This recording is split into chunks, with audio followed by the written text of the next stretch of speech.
السلام علیکم ورحمۃ اللہ وبرکاتہ۔ مجلس اتحاد المسلمین کی جانب سے مرحوم قائد سالار ملت نے اپنی زندگی میں ایجوکیشن کٹ کے تقسیم کا آغاز کیا تھا اور الحمدللہ 2005 سے کامیابی سے یہ ایجوکیشن کٹ اور آل ان ون مرحوم قائد کی شروع کردہ اسکیم کامیابی کے ساتھ آج بھی چل رہی ہے۔ آج اس سال مجلس اتحاد المسلمین کی جانب سے SSC کے 1544 طلباء اور طالبات میں آل ان ون گائیڈ دیا جا رہا ہے، اور جس میں معافی چاہتا ہوں جس میں اس سال دسمبر میں 8000 طلباء اور طالبات کو یہ آل ان ون گائیڈ دیا جا رہا ہے، اور انشاءاللہ تعالی حیدرآباد کے 1540 طلباء اور طالبات کو، جس میں قریب 90 اردو میڈیم کے اسکول ہیں، اور ماباقی 6450 تلنگانہ کے دیگر اضلاع میں یہ تمام آل ان ون گائیڈ کو وہاں کر اسکول میں تقسیم کیا جائے گا۔ آپ تمام لوگ جانتے ہیں کہ مجلس اتحاد المسلمین اپنے ہر پارٹی کے پروگرام میں تعلیم پر زیادہ توجہ دیتی ہے، اور تاکہ ہم تعلیم کے ذریعے بھارت کی سیاست میں، بھارت کی سماجی زندگی میں اور معاشی زندگی میں ہم اپنا ایک مقام کو حاصل کر سکیں گے۔ کوئی ایسی سیاسی پارٹی نہیں ہے جس نے تعلیم کے میدان میں اتنی خدمت ابھی انجام دے رہی ہے، وہ صرف مجلس اتحاد المسلمین کر رہی ہے۔ میں آپ کو یہاں پر ایک بات بتانا ضروری سمجھتا ہوں کہ آج 6 دسمبر ہے، اور آپ اور ہم جانتے ہیں کہ 6 دسمبر 1992 کو کیا ہوا تھا۔ سپریم کورٹ کو وعدہ کر کے کہ وہاں پر بابری مسجد کو ہاتھ نہیں لگایا جائے گا، تمام سنگھ پریوار کے لوگ جمع ہوئے، لال کرشن اڈوانی، مرلی منوہر جوشی، اوما بھارتی، جتنے لوگ تھے ان تمام لوگ سپریم کورٹ کو وعدہ کیے تھے کہ مسجد کو ہاتھ نہیں لگایا جائے گا، اور اس کے بعد ہم دیکھتے ہیں کہ بابری مسجد کو وہاں پر شہید کر دیا گیا، باوجود اس کے کہ سپریم کورٹ کو انہوں نے لکھ کر دیا تھا، اور بابری مسجد کو دنیا کی آنکھوں کے سامنے پولیس کی موجودگی میں مسجد کو شہید کر دیا گیا۔ جس جگہ پر مسلمانوں نے نمازیں ادا کی، اور خود سپریم کورٹ نے بابری مسجد کے فیصلے میں کہا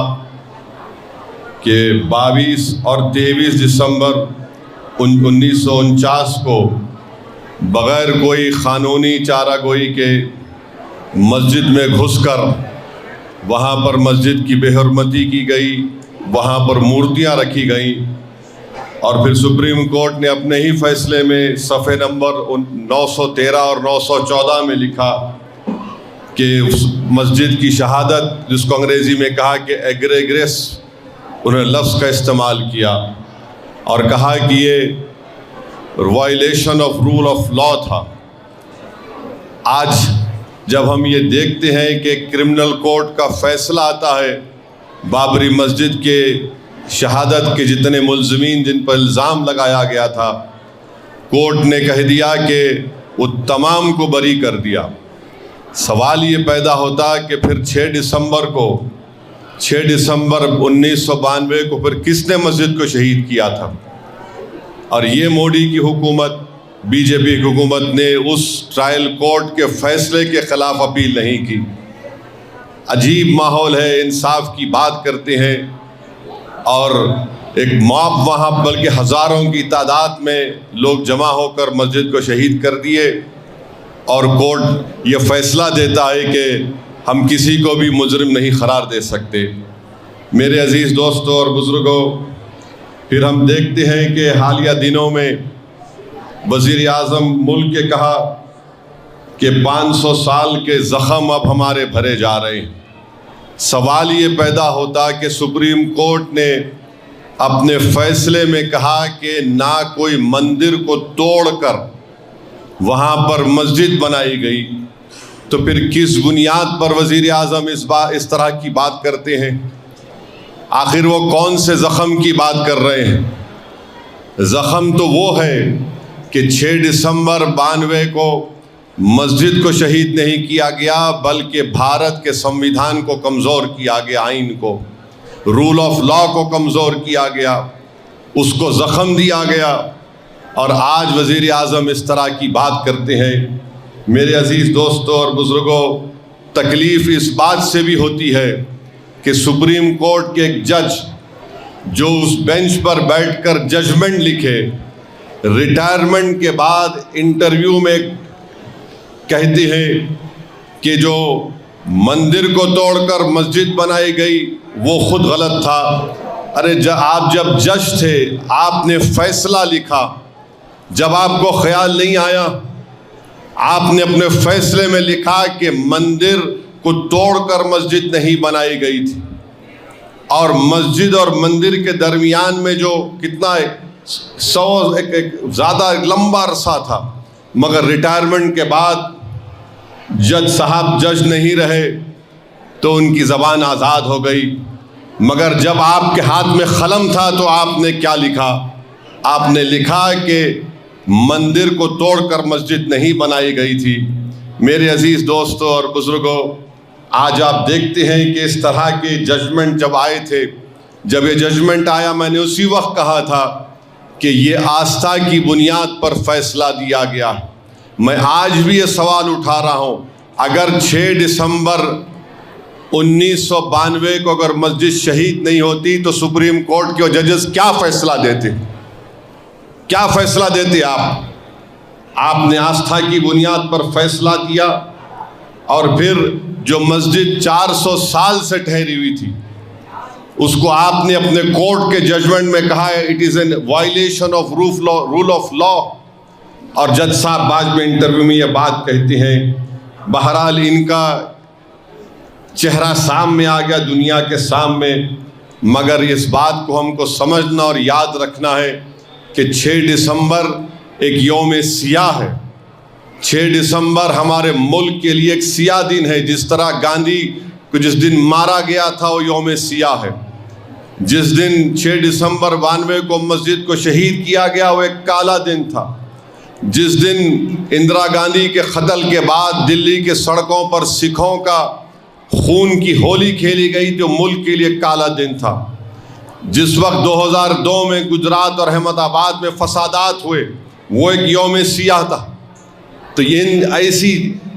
چیزیں ہیں جس کو ہم کبھی نہیں بھول سکتے، نہ بھولنا چاہیے۔ یاد رکھیے، اگر قانون کی بالادستی رہے گی، رول آف لا رہے گا، تو جمہوریت مضبوط ہوگی،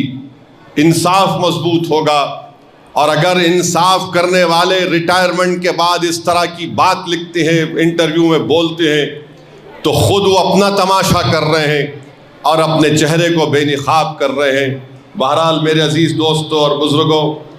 آج وقت یہ ہے کہ ہم کو متحدہ طور پر اپنی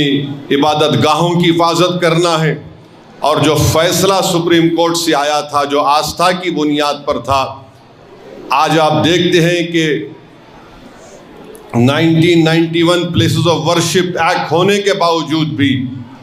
کئی مساجد کے اوپر کیسز پڑ جاتے ہیں، اور اسی بابری مسجد کے کیس میں اس ججز نے لکھا تھا کہ پلیسز آف ورشپ ایکٹ کا تعلق بیسک سٹرکچر سے ہے۔ سپریم کورٹ ایک بات بولتا ہے اور لوور کورٹ اس کو قبول نہیں کرتا ہے۔ بہرحال ہم کو جتنی اللہ نے ہم تمام کو صلاحیت دی ہے، ہم آئین کو مضبوط رکھیں، قانون کی بالادستی کو برقرار رکھیں یا رول آف لا کو برقرار رکھیں، اور ایسی طاقتوں کو پہچانیں جو ملک کے آئین کو، انصاف کو کمزور کرنا چاہتے ہیں۔ یاد رکھیے، اس ملک کا کوئی مذہب نہیں ہے،